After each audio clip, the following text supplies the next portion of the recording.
At our engagement dinner, my in-laws toasted with champagne and said, "Here's to finally making a better decision." I sat there, smiling, as my future husband sipped his drink. After dessert, I took the mic and said, "Actually, I have one more decision left to make," and took off my ring. The look on their faces? Dessert. My name's Danielle. Most people call me Danny. I'm 31 now, but this happened when I was 29, just about a year into being engaged to a man I thought I knew. His name was Jake. We were together a little over 2 years when he proposed. It happened during a weekend trip to Hilton Head. Sunset, quiet beach, just the two of us. He got down on one knee and everything. I said yes before he even opened the box. At the time, it felt right. He was smart, dependable, good at his job. He's a physical therapist, and we got along well. I work as a vet tech in Charleston, and we met through one of his clients who happened to be a dog owner I saw regularly. It was one of those small world things that felt like fate. The first time I met his parents, I should have paid attention to the way they looked at me.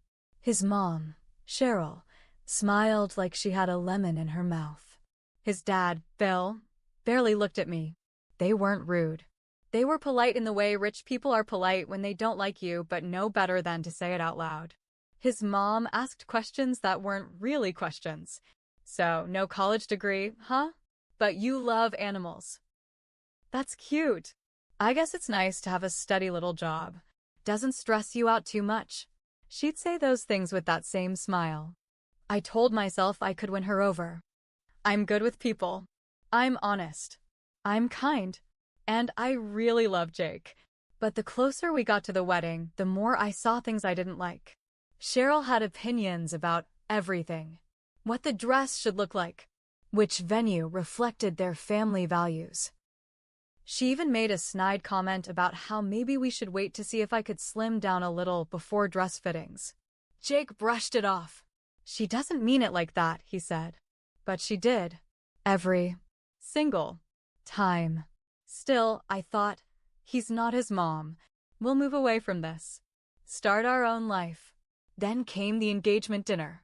Jake's parents planned the whole thing. It was held at some upscale country club in Savannah. I'd never been there before, but the moment I walked in, I felt like I didn't belong. Marble floors, chandeliers, gold-plated silverware. Every guest was someone from their circle, lawyers, board members, and realtors with plastic smiles. My parents came, of course. My mom wore a navy blue dress she'd bought for my cousin's wedding a year earlier. My dad wore his one good suit. They were proud, nervous, and clearly out of place. Cheryl barely spoke to them. She gave my mom a compliment that wasn't a compliment. "I just love that you don't care about labels. That's so freeing." And ignored my dad altogether. I watched my dad chew his steak slowly, eyes down, while my mom tried to make small talk with people who couldn't have cared less. Dinner went on too long. People talked about investments, vacation homes, wine pairings. Jake laughed like he was one of them. Not once did he check in on how I was feeling. Then came the toast. Cheryl stood, holding a glass of champagne, and said loud enough for the whole damn room to hear, to Jake. We've seen him go through a lot of phases and some questionable choices, but we always believed he'd find his way. And now, finally, here he is, making a better decision. People laughed. Not loud, but just enough to tell me they got the joke. I froze. Jake raised his glass and drank. That's what gutted me. Not her words, hers didn't surprise me anymore, but his silence. He didn't look at me. He didn't touch my hand. He didn't say, "Hey, that's not okay." He just took a sip. After dinner, he leaned toward me and whispered, "Don't overreact. That's just how she jokes." I smiled at him. I felt calm, too calm. Something inside me clicked. Then dessert came. I waited until everyone had a fork in their mouth. I stood up and walked over to the microphone, the one the DJ had used for the earlier announcements. I tapped it once and said, "Hey, sorry, before the night wraps up. I've got something to say." Jake looked confused. Cheryl looked smug. Bill didn't even look up from his pie. I held the mic steady and said, I just wanted to say thank you to everyone who came tonight, especially to the people who showed up with love and support in their hearts. Then I looked right at Cheryl. And to those who didn't, it's okay. I've made mistakes before, but this time I'm making a better decision. I took the ring off my finger and walked it back to Jake. I set it down on the table in front of him. He stood up. What the hell are you doing? I said, loud enough for everyone to hear. I'm leaving. You're serious, he said. I was serious when I said yes to someone who was supposed to protect me, who was supposed to have my back. But tonight, I saw who you really are. Cheryl opened her mouth like she wanted to speak. I cut her off with one sentence. You'll never be good enough for me. And then I turned to my parents. We're done here. We walked out of that country club together. No one stopped us. I think most of them were too stunned to even move. In the parking lot, I cried. Not because I was sad, but because I finally saw things clearly. Jake called. He texted. He emailed. He showed up at my apartment once, but I didn't answer the door. The last message he sent just said, you embarrassed me in front of everyone. Not, I'm sorry. Not, I messed up. Just, you embarrassed me. That told me everything I needed. After that night, I thought I was done with Jake and his family. I thought I could just walk away and be free. But when people like Cheryl lose control, they don't just let go. About 2 weeks after the engagement dinner, I got a call at work. I was in the middle of assisting with a dog surgery when the clinic receptionist knocked on the glass window of the OR, holding up a note. Your mom's on the phone. Says it's urgent. I froze. My heart dropped. I ripped off my gloves, cleaned up fast, and rushed to the phone. My mom's voice was shaking. Danny, Cheryl showed up at your dad's work. She cornered him in the parking lot.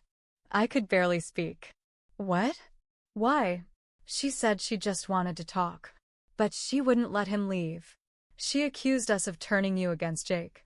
She said we ruined the wedding. Danny, she said awful things. My hands started to shake. I knew Cheryl was controlling. I knew she was cruel. But this? This crossed every line. I'm driving there now, I said. By the time I got to my dad's office, Cheryl was gone. My dad was sitting in his truck, hands shaking on the steering wheel. He didn't even get out when I pulled up. Just sat there, staring straight ahead. She said I raised a manipulative daughter, he told me. Said you were after Jake for his money. That you embarrassed the whole family. I wanted to scream. That night, I wrote Cheryl an email. No threats. Just facts. If you show up at my parents' home or work again, I will involve the police. This is harassment. I want no contact with you or your family. She didn't reply. But Jake did. You didn't have to make this so ugly, he wrote. I didn't answer. Instead, I changed my number. I blocked every possible number I thought they'd use. I thought that would be the end. It wasn't. 1 week later, I got served. Jake was suing me for emotional distress and the costs of the engagement dinner. The papers came to my job. I was handed the envelope in the middle of the waiting room, in front of 2 clients and a coworker. Jake was claiming I'd publicly humiliated him and caused reputational damage. He wanted me to reimburse his parents for the cost of the engagement dinner, over $14,000, and also pay $5,000 for damaged social capital. I laughed when I read it. Then I cried. I didn't have that kind of money. I lived paycheck to paycheck. I didn't even have $1,000 in savings at that point. I called a lawyer my coworker recommended. She was blunt. This is a scare tactic. But he's serious. These people want to punish you. I wanted to cave. I wanted to apologize just to make it stop. But then I remembered something. I still had all the emails Cheryl sent about the wedding. The snide comments. The pressure. I had screenshots of her texts mocking my job, telling me I should let her pick my wedding dress. I even had a video. One my brother took quietly at the engagement dinner, where you could clearly hear Cheryl's toast. I gave everything to my lawyer. We countersued. Defamation. Harassment. Emotional abuse. And then I went one step further. I reached out to one of Jake's exes. Her name was Tasha. She was a nurse. I found her on Facebook after remembering Jake once said they dated back in college. I sent her a message. She replied within an hour. "You're not the first one. Cheryl ruined us too." She told me everything. How Cheryl used to pop by her work and question her coworkers. How Jake once broke up with her after his mom found out her parents were divorced. How she ended up in therapy because she started doubting herself after all the gaslighting. She sent me her own set of emails. We added them to the case file. By the time we got to mediation, Jake looked like a ghost of the man I used to know. He was pale, nervous, sweating through his shirt. Cheryl tried to speak for him. My lawyer shut it down. "This isn't about you, ma'am." Jake's lawyer leaned over and whispered something in his ear. Jake stared at the floor for a long time, then mumbled, "We'd like to withdraw the suit." My lawyer said, "Nope. We want damages now." It got quiet. Then Cheryl lost it. "You want money from us?" After what she did. "This girl's a gold digger. You're lucky she left." I didn't say a word. The mediator asked everyone to leave the room while they tried to reach an agreement. In the end, they paid me a settlement. Not a lot, but enough to cover legal costs and give me some breathing room. I walked out of that room with my head high. But it wasn't over. A few months passed. I focused on my work, spent weekends with my parents, and tried to move on. The lawsuit was behind me, and I thought Jake and Cheryl were finally out of my life. But then something weird started happening. I noticed unfamiliar cars parked on my street. Not every day, but often enough that it made me feel watched. One night, around 10:30, I came home and saw a dark SUV with tinted windows just sitting outside my house. The engine was running. When I slowed down in my driveway, the SUV pulled off. The next morning, there was a white envelope taped to my front door. No address. No name. Inside was a single printed photo of me walking out of my vet clinic, holding a coffee. On the back, it said, "Still watching. Still judging." I called the police. They took a report, but there wasn't much they could do without a name. I didn't have proof it was Cheryl or Jake. But who else would do this? I started staying with my parents some nights. My dad put up cameras around their house and mine. Every time I left the clinic, my boss would walk me to my car. Then I got a call from the Savannah Police Department. Someone had used my name to open 3 credit cards in Georgia. All 3 had been maxed out within a week. Luxury purchases, hotel stays, even jewelry. They wanted to know if I'd recently moved or shopped in person at a high-end boutique in downtown Savannah. I hadn't. They flagged it as identity theft. I filed a report with the FTC. Froze my credit. It took weeks of paperwork, phone calls, and bank statements to clear everything. But then I got a message. From an Instagram account with 0 posts, no followers, and the handle at TruthHurtsDanny. The message said, "You should have just married him. You could have had it all." I showed it to my lawyer. She started building a harassment case. Again. But here's the twist I didn't expect. That same week, I got a call from someone I hadn't heard from in over a year. Jake's sister, Melanie. I barely knew her. She lived in Austin and didn't come to the engagement dinner. She'd sent a polite email when we got engaged, and that was it. Her voicemail said, "Danny, this is Melanie. I don't know what's been going on, but I think you should call me. Something's wrong. Something serious. It's about my mom." I didn't want to call her back, but I did. Melanie told me that Cheryl had a breakdown, that she'd been acting paranoid, accusing Melanie of being on my side, ranting about how I ruined her family. Melanie said Cheryl had started drinking more. She got into a fight with Jake, and he ended up calling the cops one night when she locked herself in her bedroom and started throwing things. She was taken in for evaluation. Melanie said they diagnosed her with something, she didn't say what, but she was being held on a 72-hour psych hold. And Jake? He finally moved out of his parents' house. He was living in a rental now. Alone. Melanie told me he looked broken. I didn't know what to say. Then she said something that made my blood run cold. She still talks about you. Every day. Sometimes she blames you. Sometimes she thinks you're the only one who understood her. It's not rational, but it's always about you. Melanie said she was scared her mother might hurt someone.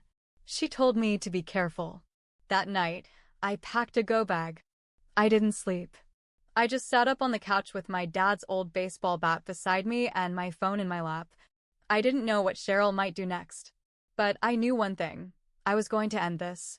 The next morning, I did something I hadn't done in months. I called Jake. He answered on the second ring. Danny? His voice sounded raw, tired, like he hadn't slept either. I don't want to talk long, I said. But I need to know something. Did you know your mom was doing all this? The stalking, the credit fraud, the photo, the message. He was quiet for too long. Then he said, not at first. I closed my eyes. I didn't know until after you got the settlement. She lost it after that. She started keeping folders of your pictures, printed your social media, tracked your work schedule. I told her to stop. I begged her. You begged her, I repeated. But you didn't warn me. She said she'd stop. I thought if I stayed close to her, I could control it. You're not a child, Jake. You let her come after me. You could have warned me before she showed up at my dad's work. Before she used my name to commit fraud. You didn't stop her, you enabled her. I know, he whispered. I was afraid. She's my mom. I hung up. That was his excuse. Fear. I wasn't afraid anymore. Later that day, I called the detective handling my identity theft case. I gave him every message, every printout, every voicemail. I gave him Melanie's contact info. And I gave him Jake's admission. 3 weeks later, Cheryl was arrested. Not just for the fraud, but for stalking, harassment, and identity theft. Turns out she used Jake's laptop to set up the credit card accounts. Left a digital trail a mile wide. Jake wasn't charged, but he lost his job. His boss didn't want the drama around the clinic. A few of his clients refused to see him again. His reputation was shot. He tried to blame me for that, too. Said I went nuclear. Maybe I did. But so did they. Cheryl took a plea deal. 2 years probation. Court-ordered therapy. A restraining order that said she had to stay at least 500 feet away from me or my family at all times. I moved again. Not out of fear, but for peace. The last time I saw Jake was in court. He didn't speak to me. Just stared down at his shoes while his mother cried beside him in handcuffs. The judge asked if I wanted to make a statement. I said, I'm not angry anymore. I'm not even scared. I'm just done being the girl who lets people treat her like she's lucky to be chosen. I choose myself now. Afterward, I walked out into the bright Savannah sun, my heart calm. And that night, I had dinner with my parents. My dad grilled steaks. My mom made cornbread. We sat out on the porch, laughing like we used to. My mom raised her glass and said, here's to making the best decision. This time, I sipped the champagne without shaking. And this time, it was real.